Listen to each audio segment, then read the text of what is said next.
In this podcast, I'm going to be going over my track saw. This could be maybe considered as maybe a bit of a review.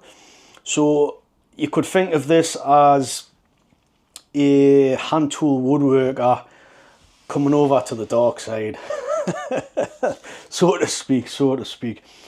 So I've had this since Christmas, and so that's what's that? That's around what one now, September. So it's around 9 months ish. So I haven't used it extensively, but I have used it quite a lot. So I'm kind of getting to grips with it now. I'm saying its possibilities, I'm saying its limitations, so on and so forth. So I thought I'd go over a few things today, and I'm in no way, shape or form any sort of expert with a track saw. Going back quite a few years ago when I initially did use power tools pretty much for everything, before I started using all these hand tools which I really love, I had seen track saws, but I'd never used one.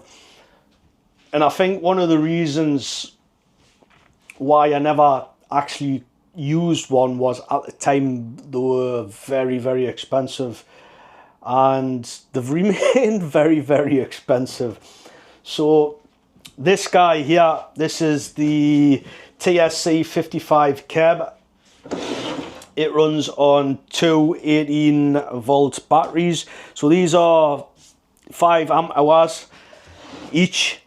So that's like 10 ampere hours. And the batteries themselves, they do last a reasonable amount of time.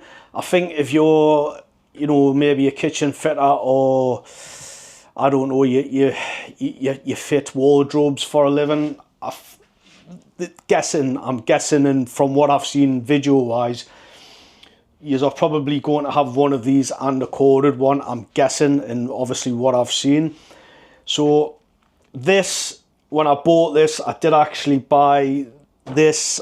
I bought one of these. This is basically so I can get 90-degree cuts. It's kind of like it turns the track into kind of a big square, if you will.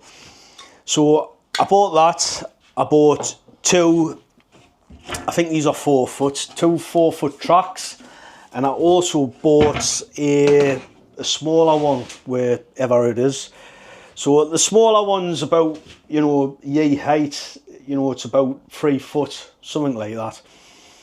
So in total, the whole thing come to, I think it was about £1,000. So it's a lot of money. When you haven't got a great deal of money, £1,000 is a lot of money. It's, at the time I was fortunate enough to have the money. I haven't always been that fortunate, but at that time I was fortunate, and I did get it. So again, for anyone that doesn't know why I got this thing, this was bought specifically because I've got issues with my back, and one of the problems is that when I'm using me saws, whether it be a Western saw, whether it be a Japanese saw or a frame saw, 9 out of 10 I'm usually bent over. If I'm doing a large rip or I'm doing a large cross cut, I will be bent over some way, shape or form, with my knee on the bench or on top of the workpiece, or just slightly with knees bent and bent over that way. But obviously when I'm doing that for extended periods of time, it plays absolute havoc with me back. So again, I've mentioned this numerous times, I've got damage to at least 3 of my vertebrae in the top portion of my back. My lower back, I've got a herniated disc or a bulging disc, it's one or the other. So I've got to be very, very careful with my back. I don't want to aggravate it anymore, and I don't want any more sciatica. Sciatica sucks, it really does. It's not fun at all. So in comes this guy. So basically, if I've got a large rip to do, or multiple large rips to do, or even multiple smaller rips to do, this guy comes out. Obviously it does have its limitations, and it's the same with cross cutting. If I have multiple lengths of cross cutting to do, that guy will come out. I mean, if it's just, you know, I don't know, half a dozen boards, it's say, I don't know, 150 millimeters, that's like 6 inches. You know, it's not too much of an issue. But if it's going to be, you know, a few hours, a couple hours, you know, spread out through the day, as I said, it does take its toll. So because of that reason, I've bit the bullet, I've paid the money, and this is the result. So what do I like about it? So there is a lot of things I like about it. There's a few things I don't like about it. So I'm going to go over a few of those things today. So first and foremost, I went for this model because it's cordless, and I don't like faffing about plugging things in and so on and so forth.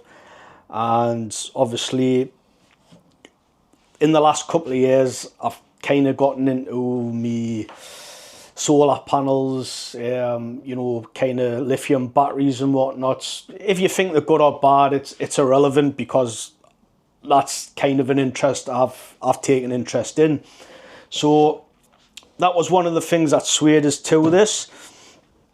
Why did I go for Festool? I went for Festool because they've got such a good reputation. Obviously, I have heard some bad reports about them, but in general, from what I've seen, again, if anyone knows any differently, leave a comment and let others know your point of view, and let me know your point of view. So, as I said, for me, they've got a really good reputation. I've heard nothing but good reports, mainly I must say. So I thought to myself, if I am going to go out and I am going to buy something like this, a good bit of kit, I may as well go the full hog, and the full hog I went. For it being a cordless track saw, I will say it works very, very well. I'm actually surprised at how well it works. So how they get around this, from what I've read, is that they use a really fine blade, and I think it's somewhere in the region of, I think it's slightly under 2 millimeters. So the blade itself is quite thin, and I think because the blade's so small, that's how it's able to perform how it performs, to my knowledge anyway. So just to give you an idea what this sort of saw can cope with, I've ripped multiple pieces of this beech, and this is kiln dried. It's absolutely tough as old nails, this thing. It's really tough. It can be a bit of a battle with a freshly sharpened plane as well, just to give you some idea. So this is, oh, what have I got there? This is 47 millimeters in thickness. So this thing, it does go through it, not a problem.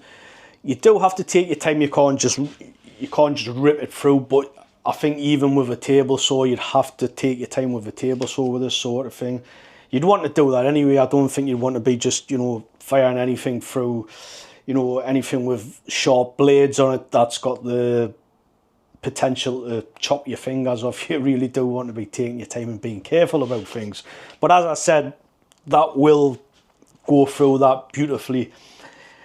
It is a bit taxing on the battery, of course, because it is using nearly the full capacity, or the full capacity of the blade. So as I said, it will take its toll on the battery. But I mean, still, I was quite happy with how the battery was performing when I was ripping multiple lengths of this. Another thing I really like is the adjustment for the blade. So that's how quick it is. Absolutely awesome. Some of the earlier stuff, when I was woodworking, again a number of years ago, there was nothing like this that I'd used. So, you know, it's just quick, it's easy. And another thing about this, it's really precise as well. it came out of the box. It came out of the box precisely. But I do expect that, you know, after paying nearly well, it was £1,000. It was below £1,000, but obviously with all the kit added, it came up to around about £1,000. But for that sort of price, you do expect it to come out of the box and be that precise. At least I do anyway. At the front here, you do have two little edges, and one of the edges is, if you're using this, the saw itself without a track, so that would be the bottom one, and with the FS, this edge here is actually taking into consideration the thickness of the track. So I think that's really, really cool. I do like it, and I do use this a lot for different things. Obviously, I've just built this. So when I was building this, so it's 22mm in thickness, the material I used for this bench. So I give myself, you know, a couple of mil. So that took us to what, 24, 25. So I was going, let's say 25, argument's sake. So I was going from 25 to full capacity. And the full capacity was just when I was cutting the slots, and that was just enabling us to actually use the guides. So I don't know if you can see this on the camera, maybe you can, maybe you can't, but there's actually a little guide where I've got my finger now, and there's another guide here.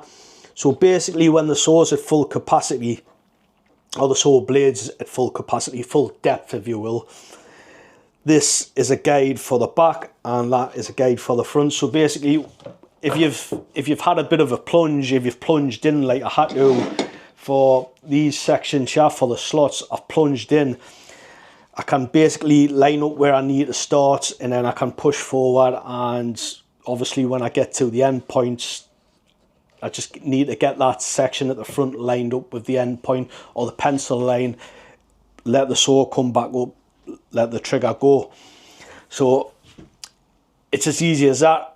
It's really, really good for doing things like that, although you do have to be careful with kickback. Obviously this is something I learned, you know, if you switch the thing on and you want to put, you know, if you switch the thing on and you think you can just, like, you know, like go like down to full depth straight away, you can't do that. You do have to take your time, especially if you're doing it freehand. Freehand meaning that you're not using any stops. So obviously you're using the track saw, at least I always use the track, sorry, not the track saw, the track. So with the track you can actually get stops. So basically you get the saw lined up to where you want it, and you would put some sort of a stop in here. So basically the stop goes onto this section, and it'll go to wherever you need it to go. You tighten it up. So basically with the stop, see we had a stop here, we could bring the saw back to here, it would hit the stop, and the saw wouldn't be able to travel backwards. So the reason the saw would want to travel backwards is that when you're plunging, you will have a bit of kickback sometimes, depending how careful you are putting the saw down. So I didn't do that.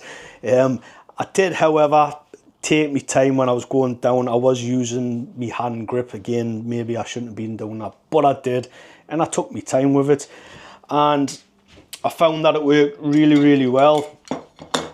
Another thing that I really love about this, as I've been using it, is that the track itself does not move once there's weight on it, or all of the weight of the saw. And I do always try to apply pressure with the hand that I'm not using. So meaning when I'm doing the cuts, I'll have my hand on the track itself, and as soon as the sole of the track saw hits me hand or gets close to me hand, I just bring that to the other side, apply pressure here, and continue my cut. So I think I've had maybe this track move twice, and the reason it moved twice was my own fault. I'm not going to get into how and why, but it was my own fault. I've never had the track move on a nice flat surface, so any sort of ply I've been cutting, I've never had it move at all. So one of the things that helps it from not moving is these kind of like a rubber foam. So it's the same sort of principle as the rubber mats that I use. So if anyone follows us, they'll know what I'm talking about. So these rubber mats, I use these extensively. You see, that's how good I'm trying to push. Oh, it's making a liar out of us now. But if you, the slightest little bit of pressure, so I'm going to use my 2 fingers and I'm going to try and push the whole bench. The bench is on its wheels, by the way. So, and that's how good rubber works, or foam in this case, I think it is. So it's the same sort of principle as the rubber mats. So again, when you put the rubber mats on, you know, so they do work really, really well, rubber. I've never once had the inkling to clamp this down. So again, for those of you that do not know, those of you that haven't seen these, you can actually clamp them down. So on the back, there is a kind of a T-slot, and you have got the, where are they now? Yeah, they are. You have got clamps that are specifically, you know, used for this. So basically the clamps fit in, put the clamp to where you need it to be. Obviously the trap would be on the other side, and these just, you know, clamp to the workpiece or whatever. As I said, I've never had a need to use these. The splinter guard as well, I really like the splinter guard. This does cut splintering down quite a lot, especially when you're cross cutting. These are removable, the 2 of them. So the splinter guard and the foam, I don't know what these are called, to be honest with you. Grips, if you will. So you can take these off and you can replace them. So they do sell these on Amazon and stuff. I haven't had a need to replace them as of yet. Something I've added very recently are these parallel guides, and these are bench dog parallel guides. I have to be honest, they are expensive. I think, did I pay maybe £150? I can't quite remember what I paid, 150, 200 pounds. I really can't remember. When you use these, obviously these just fix to the T-slots on the front. You know, you'll get these in, you tighten them up both sides, and you've got a little fence here. So basically with a fence you move it to the measurement you want. These do have to be calibrated when you first buy them, but it's not a big deal to calibrate them. And once you've got them calibrated, you know, you've got all your measurements on the beam, if you will. And after that, it's just repetitive cuts. You just get precision cuts every single time. So obviously this is excellent if you're cutting sheet material and you're making, I don't know, maybe you're a kitchen fitter, maybe you're building wardrobes. Built-in wardrobes, I think, is a perfect example of this sort of usage. I did use the parallel guides to build this bench, and I have to say it did speed the process up a lot, and it gives us a lot of precision. And while I still maintain that this bench could have been built with just a circular saw or a router, I think it would have taken longer, and the precision probably wouldn't have been as good. It still would have been fine, don't get us wrong, but I think with the parallel guides, it is really good. I mean, there is all manner of other gizmos you can buy, and obviously I won't be buying everything, but I did feel that the parallel guides were something that I would benefit from, and obviously once I've got them type of thing. So one of the cheaper things that I did kind of mention before was this guy here. So this is basically makes the fence like 90-degree accurate, if you will. So this does go into the back T section, and as I said, it just acts like a big square pretty much. So you get it into position, so that's 90 degrees obviously, and run your sword down. Now this was an aftermarket one. This was like this is like a cheap Chinese one. I think I paid £30, I want to say.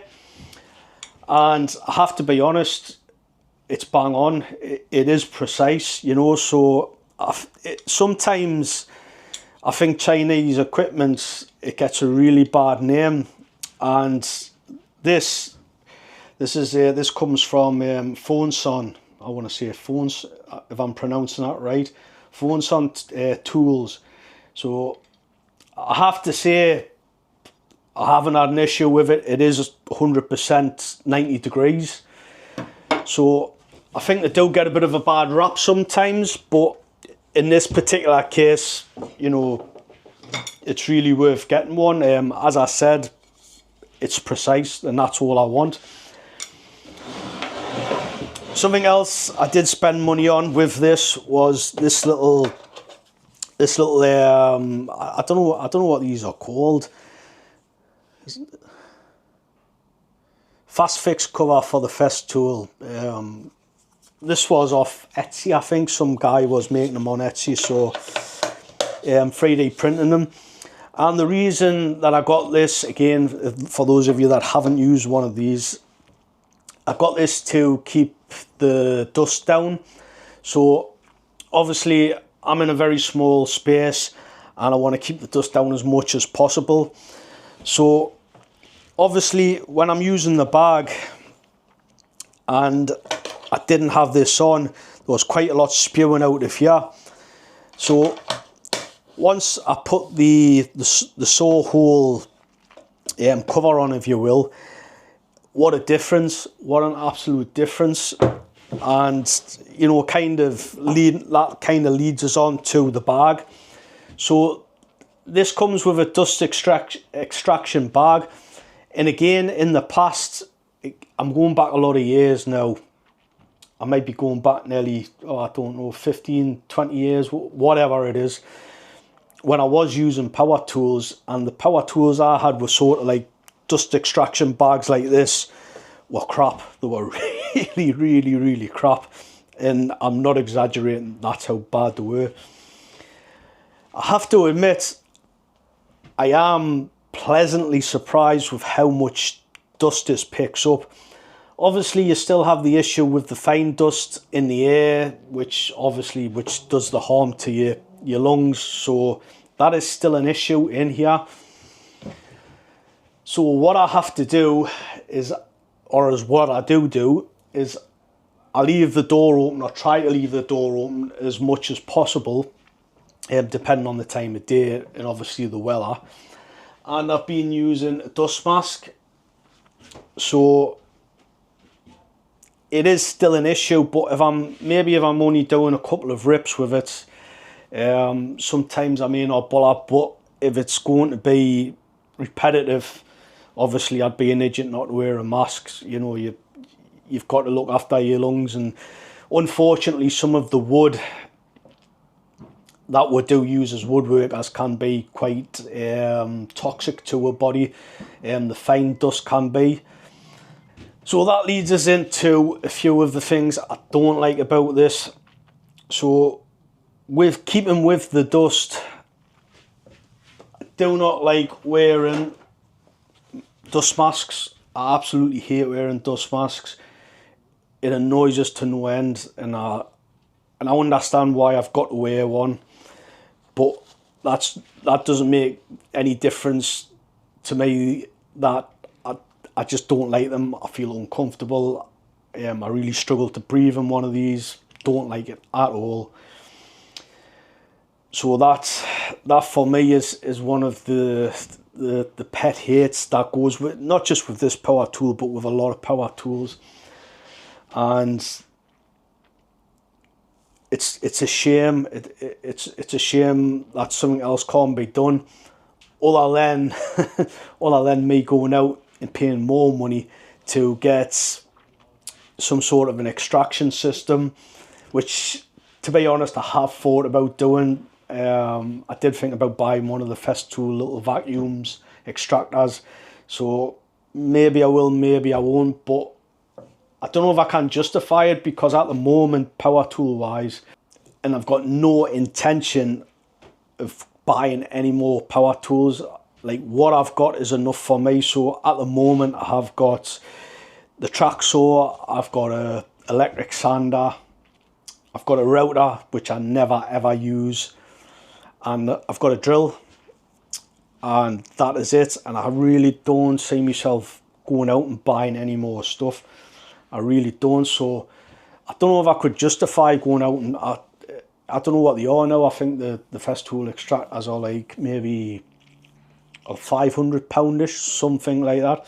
So I don't know if I can go out and justify paying that sort of money for just the two tools, because I would only use it for the festool track saw and obviously the sander. And you know, in the amount of time I use these, you know, I'm not using this every single day. So I can be in the workshop, you know, let's say I'm in all week in the workshop, or my work shed. You know, sometimes I might use it once, sometimes I might use it 2, 3, 4 days, you know, like I did with this thing when I was building the workbench. But again, can I justify it? Maybe I will, maybe I won't. It really depends. You know, who knows what's going to happen in the future. You know, maybe I start, you know, doing built-in wardrobes. Who knows? Maybe that's something, you know, I might have to do to, you know, I might have a change of work. Who knows? So I kind of like completely saying no to it, but it is one thing I don't like, the dust. Obviously, when you're using the likes of the Ryoba saws, or even Western saws, the dust is a lot bigger, and when you are sawing, most of it goes on the floor. And even there is some fine dust produced with, you know, a Ryoba saw or a Western saw, and same again, it's so minimal, and it's not, you know, you're not sawing as fast as what a circular saw is rotating. So obviously the dust isn't getting shot up into the air. As I said, the majority of the dust is going on the floor, and it is bigger. If it's bigger, it's less likely to travel into your lungs. It's not impossible, but you know, obviously if it's a bigger dust particle, it's just going to be more difficult for it to be airborne, basically. Another thing that I find about this saw is that it's a bit awkward to handle, or at least it's awkward for me. So even picking it up there as I am, that's awkward. It's really awkward. So how I've been working this is that I've been making a cut, and I've been putting it on top of the sustainer. So basically the saw's off the top of the bench, it's out my way, which is good. I can reposition my track saw, whatever I need to do, or swap out, you know, get another sheet of ply, whatever I'm doing. And then to get it back, and then obviously you've got to hold the track, or at least I want to hold the track, get it on, make sure it's situated right on the track, and then start your cut. But I find doing all this, it can be very, very awkward. You know, it's like, as I'm saying, I'm holding it there, and there's a lot of strain. There's a lot of strain on me hand and my fingers and my wrist. But as I said, I find it really big and bulky to do that, and that is a bit of a pet hate with me with this. It's kind of a bit of a love-hate relationship with this, because it can make my life so much easier. Obviously, me back health You know, if I've been in here all day, me back, I must admit, my back health has been a lot better than what it had, I don't know, maybe a year ago. I mean, a year ago, you know, if I'd been like in the workshop all day, a lot of the time I'd be walking out, you know, kind of like an old man, like an 80-year-old man, you know, hobbling back into the house. So I must admit, you know, it has been good in that sense. Something else that I don't like is that the track itself, when you're doing repetitive cuts, you know, when you've got the parallel guide set up, and when you're doing repetitive cuts, sometimes it can be just a real faff on to actually pick the track up. So the track, how I've been using it, I've had the initial cuts facing towards us. So when I've been taking the track, so making the cuts, taking it off, putting it down, I've had two of the parallel guides like sticking away from us. So I think it's more of an issue in here because obviously the roof height, you know, so I'm touching the roof there and that's exactly 7 foot to where I am. How do I know that? Because I'm a scaffolder, and when I stand like this to the tip of my fingers, that's 7 foot. And I've measured this time and time again. That's a little party trick, by the way. It's bang on 7 foot.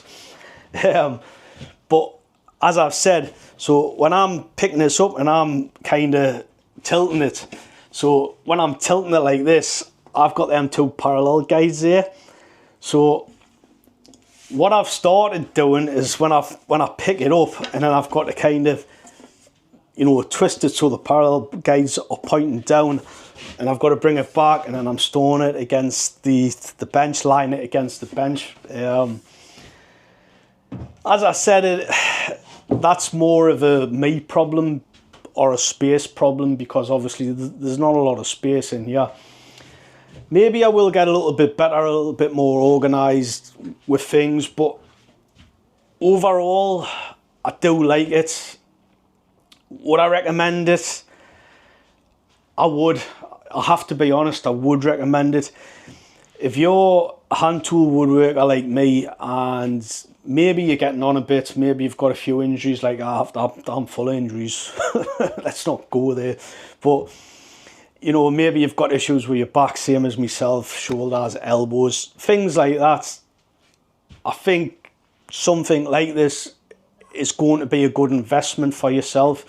It's just going to, whatever it may be, whether it's your elbow, your back, your hands, it is going to ease that, and it's going to allow you to get into the workshop and enjoy making things, if that's your sort of thing. And obviously that's my sort of thing. I do like to be in here making things.